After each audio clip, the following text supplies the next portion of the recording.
Hello everyone. আজকে আমার নাম হচ্ছে প্রীতম সাহা। আমি 2026-এ এসএসসি পরীক্ষা দিয়েছি। আজকে আমি তোমাদেরকে নিয়ে এসেছি দা কমার্স ক্যাম্পাস, যেখানে থাকবে শুধু কমার্সের সাবজেক্ট গুলা: ব্যবসা, উদ্যোগ, ফিনান্স, হিসাব বিজ্ঞান। আমাদের অনলাইনে জগতে দেখা গেছে অনেকেই আছে যারা সায়েন্সের ক্লাস নেয়, যেমন রিফাত স্যার আছে, দেখো বর্তমানে খুব ভাইরাল। যে তারপরে আবার হচ্ছে রেদওয়ান স্যার, যে আরো খুব বেশি বর্তমানে ভাইরাল। তারা থাকা সত্ত্বেও দেখা গেছে যে কমার্সের কোনো সাবজেক্ট তারা পড়ায় না বা তেমন এফোর্ট দেয় না, ভালো কোনো ক্লাস তারা দিতে পারছেন। তো আমি ভাবতেছি যে কিছুদিন ধরে যে একটা ক্লাস দেওয়া যাক। তো সেটার জন্য আমি এগিয়েছি দা কমার্স ক্যাম্পাস।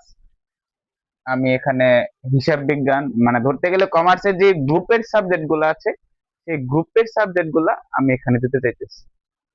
যারা মানে কমার্স একটু দুর্বল বা একটু ভয় পাইতেছো যে তারা আমরা কমার্স নিব কি নিব না, যেখানে দেখা গেছে সায়েন্সের ভালো ভালো স্টুডেন্ট নিয়েও সায়েন্সের সাবজেক্ট মানে প্যারা খাচ্ছে। তো ঠিক আছে যে আমরা মোটামুটি লেভেলের স্টুডেন্ট যারা আছি, তারা চেষ্টা করব একটু কমার্সের দিকে চাপার জন্য। কেন যাব? কারণ সায়েন্সের যে গ্রুপের সাবজেক্ট গুলো আছে, সেই গ্রুপের সাবজেক্ট গুলো দেখা গেছে যে এই হিসাব বিজ্ঞান আর ফিনান্স ব্যাংকিং পুরো আমার অনেকটা সহজ। মানে ধরতে গেলে তুমি আমার যে মানে যারা বিগত বছরে যারা পড়ে গেছে বা আমি যে পড়ছি, আমার ধারণা মধ্যে যারা 6 মাস, মানে ধরতে গেলে 6 মাস যারা হিসাব বিজ্ঞানটার প্রতি এফোর্ট দেবে, তাদের হিসাব বিজ্ঞান আর কিছুই থাকবে না। মানে একদম প্রো যারা ভালোভাবে পড়াশোনা করবে, 3 মাসেই শেষ করা যায়। কিন্তু 6 মাস, আমি 3 মাস এক্সট্রা নিচ্ছি যে 6 মাস যারা কিছুই পড়া নাই, এখনো যাদের কিছুই পড়া হয় নাই, তারা যদি 6টা মাস অন্তত যে হিসাব বিজ্ঞানটাই শুধু এফোর্ট দাও, ভাই তুমি প্রো হয়ে যাবা ধরতে গেলে। আর ফিনান্স ব্যাংকিং তো ভাই কোনো কথা নেই, ব্যাংকিং মধ্যে মোটামুটি সহজ। যাদের থিওরি লেভেল ব্যাংকিং তো ব্যাংকিং ভাই কয় টাকা আছে, কোনটা কোন ব্যাংক, এগুলো তুমি এক দুবার পড়লে তুমি এমনি বুঝে যাবে। শুধু অঙ্কের চ্যাপ্টার গুলো দুইটা, একটা অঙ্কের চ্যাপ্টার আছে সম্ভব, একটা অঙ্কের চ্যাপ্টার আছে একটু কঠিন, যে মূলধন আয় ব্যয় প্রাক্কলন যেটা, এটা একটু কঠিন। আর কোন চ্যাপ্টার আমি দেখলাম না একটু কঠিন। আর ব্যবসা উদ্যোক্তা ভাই মুখস্থ, যাদের মুখস্থ বিদ্যা ভালো তারা তো প্রো, এমনিতেই প্রো। তো আমি হিসাব বিজ্ঞান বা কমার্সের যে দা কমার্স ক্যাম্পাস, আমি শুধু দা কমার্স ক্যাম্পাসটা নিয়ে এসেছি যে কমার্সের সাবজেক্ট গুলো ভালো পড়াবো। আমার নাম হচ্ছে প্রীতম সাহা। আমি 2026 থেকে এসএসসি পরীক্ষা দিয়েছি ভালুকা থেকে, ভালুকা পারড হাই স্কুল থেকে। আমি সিংডিস থেকে হচ্ছে ভালুকা, আমার বাসা ভালুকা, আমি এখানে ভালুকায় স্থানীয় থাকি। আমি সবকিছু এখান থেকে, মানে যা পড়াশোনা সবকিছু এখানে, ছোটবেলা থেকে এই জায়গায় বড় হয়েছে, এখন এখানে আছি। তো সেটা বিষয় না, বিষয় হচ্ছে এই দা কমার্স ক্যাম্পাসটাকে যাতে আমি এগিয়ে নিয়ে যেতে পারি। তোমাদের দা হিসাব বিজ্ঞান, ব্যবসা, উদ্যোগ, ফিনান্স, এই তিনটা আমি যতটুকু পারবো, আমি নিজে যতটুকু পারি, চাইবো তোমরা আরো বেশি পারো। কারণ আমি যতটুকু পারি তোমরা যদি বেশি না পারো, তাহলে আমি তোমাদের দিলাম কি? মানে তোমাদের যদি বুঝাইতে না পারি, তোমাদের যদি ভালো পড়াতে না পারি, তোমাদের ভালো শিখতে না পারো, তাহলে তো আমার এই পাড়ায় কোনো লাভ হচ্ছে না। তাই আমি চাইতেছি যে হিসাব বিজ্ঞান, ফিনান্স, ব্যবসা, উদ্যোগ, এই তিনটাকে আমি আপাতত, মানে এই নতুন যেহেতু চ্যানেলটা, আমি তিনটা গ্রুপের সাবজেক্টকে আমি এখন বর্তমানে রানিং এ রাখতে চাচ্ছি। আমি প্রত্যেকটা ক্লাস একেবারে প্রো, মানে একেবারে এ করতে, A to Z, subject by chapter আমি এমন ভাবে তোমাদেরকে নিয়ে যাব যে তোমরা কোনো জিনিস, মানে একটু কোনো টপিক যাতে বাদ না পড়ে। এখন ভাই তোমরা অনেকে বলতে পারো যে ভাই তোমরা তো মাত্র এসএসসি 26 দিচ্ছ, এখন এসএসসি সামনে 27 আসছে, এই কিছুদিন পরে অনেক 5 তারিখে সম্ভবত মনে হয় অর্ধবার্ষিক পরীক্ষা। তাদের কথা হচ্ছে যে ভাই তুমি তো মাত্র 2026 দিচ্ছ পরীক্ষা, তুমি কি এত ভালো পারো? এটা থাকতেই তো না, ঠিক আছে রে, স্বাভাবিক, 2026 মাত্র পরীক্ষা দিচ্ছ, 2027 তুমি স্টুডেন্ট পড়াও কিভাবে?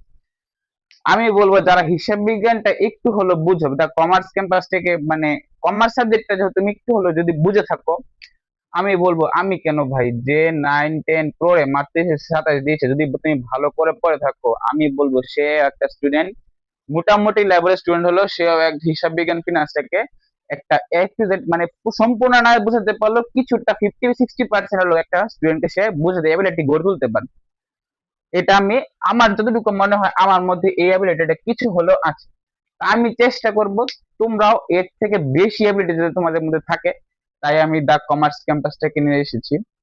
তোমরা আমার এই চ্যানেলটাকে সাবস্ক্রাইব বা ফলো রাখবা। তোমরা আমার প্রত্যেকটা ক্লাস দেখবা। আমি ফেসবুক পেজ এখনো খুলি না, আমি আজকে তোমার চেষ্টা করবো যাতে খুলে ফেসবুকে আমার ইন্ট্রোডাকশন ভিডিওটা দিতে চাইতেছি। ফেসবুকে দিলে এখন সবাই ফেসবুকের মধ্যে সময় কাটায় বেশি, তাই আমি চেষ্টা করি ফেসবুকের মধ্যে ইন্ট্রোডাকশন ভিডিও দিব। প্রত্যেকটা মানে ক্লাস দেওয়ার আগে আমি চেষ্টা করি ফেসবুক পেজের মধ্যে আমি একটা মানে দিয়ে জানাই রাখতে চাই যে আমি আজকে এই ক্লাসটা নেব, এই ক্লাসটা নেব, বা শর্ট রিলস এর মাধ্যমে হিসাব বিজ্ঞানে কিছু কিছু টপিক, ভাই পুরো টপিক তার একটা 2 মিনিট 3 মিনিটে দেওয়া যায় না।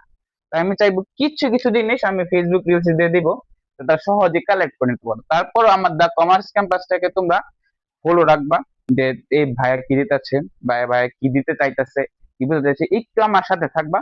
তাহলে আমি বুঝবো ভাই তোমরা সবাই আমাকে ভালোবাসো, তাই সবাই আমার চ্যানেলটাকে সাবস্ক্রাইব করবা। আর আমার প্রত্যেকটা এই ক্লাস তোমরা ভালো করে দেখবা, কারণ ভালো করে না দেখলে বেসিক, তখন আমি বেসিক দিতে চাইতেছি না, কারণ 2026 শেষ হয়েছে, 27 এই কিছুদিন পরে পরীক্ষা, জানুয়ারির 7 তারিখ থেকে দেখছি পরীক্ষার ডেট দিয়েছে। তাই আমি চাইতেছি যেন 2027 বেসটাকে আমি এগিয়ে নিতে, কারণ 6 মাস অলরেডি চলে গেছে, এখন আমার মনে হয় না তেমন কারোর বেসিক পড়ানোর দরকার আছে, কারণ সবাই মোটামুটি বেসিক ক্লিয়ার। যে জায়গায় 6 মাসে পুরো বই শেষ করতে পারে একটা স্টুডেন্ট, সেই জায়গায় 1-1.5 বছর কেটে গেছে, এখনো মনে হয় না সে কোনো বেসিক দুর্বল আছে। আমি বর্তমানে শুধু 2027 ব্যাচটাকে লিড দিতে চাচ্ছি, যে 27 ব্যাচটা নিয়ে এগোতে চাচ্ছি। তাদের যেহেতু সামনে পরীক্ষা, তাই আমি সেই পরীক্ষার প্রস্তুতি কিভাবে নিতে হয়, কোন কোন জিনিস বা কোন কোন জায়গায় তোমরা আটকে যেতে পারবে, আমি কোন কোন জায়গায় আটকে গেছিলাম যাতে ওই ভুলটা তোমাদের না হয়, সেটার জন্য আমি হিসাব বিজ্ঞান, ফিনান্স, ব্যবসা, উদ্যোগ, বর্তমানে এই তিনটা নিয়ে আমি এগোতে চাচ্ছি। তাই প্রত্যেকটা ক্লাস, প্রত্যেকটা ভিডিও তোমরা খুব ভালোভাবে দেখবা, ভালোভাবে বুঝবা। না বুঝলে কমেন্ট আছে, আমার আমার পার্সোনাল ফেসবুক অ্যাকাউন্ট আছে, আমি পেজে ডেসক্রিপশন বক্সে দিয়ে দেখবো, যে তোমাদের কোনো জায়গায় যদি সমস্যা, আমার পার্সোনাল ইনবক্সে নক দিবা যে ভাই এই সমস্যাটা আমি করতেছি, আমি এটা বুঝতেছি না। তাই আমি চেষ্টা করব যাতে ওই বিষয়টা আমি সলভ করে দেওয়ার। তাই আজকে আমার ইন্ট্রোডাকশন ভিডিও এই পর্যন্তই। সবাইকে খুব ভালো দোয়া রাখলো। আসসালামু আলাইকুম, আমার নাম প্রীতম সাহা। তোমরা দা কমার্স ক্যাম্পাসে আজকে প্রথম দিন, তোমাদের সবাইকে দা কমার্স ক্যাম্পাসে খুব স্বাগতম জানাই, ওয়েলকাম জানাই। পরবর্তীতে আমি হিসাব বিজ্ঞান কি পড়াবো, ফিনান্স কি পড়াবো, ব্যবসা উদ্যোগ কি পড়াবো, বা কিভাবে আমি এগিয়ে যাব সেই বিষয়ে একটা ক্লাস দিব। তারপরে তোমরা দেখে তার পরবর্তীতে আমি প্রত্যেকটা ক্লাস বাই ক্লাস আমি দিয়ে যাব। তোমরা আমার সাথে থেকো। আজকে ক্লাস এই পর্যন্তই। ভালো থেকো সবাই। কি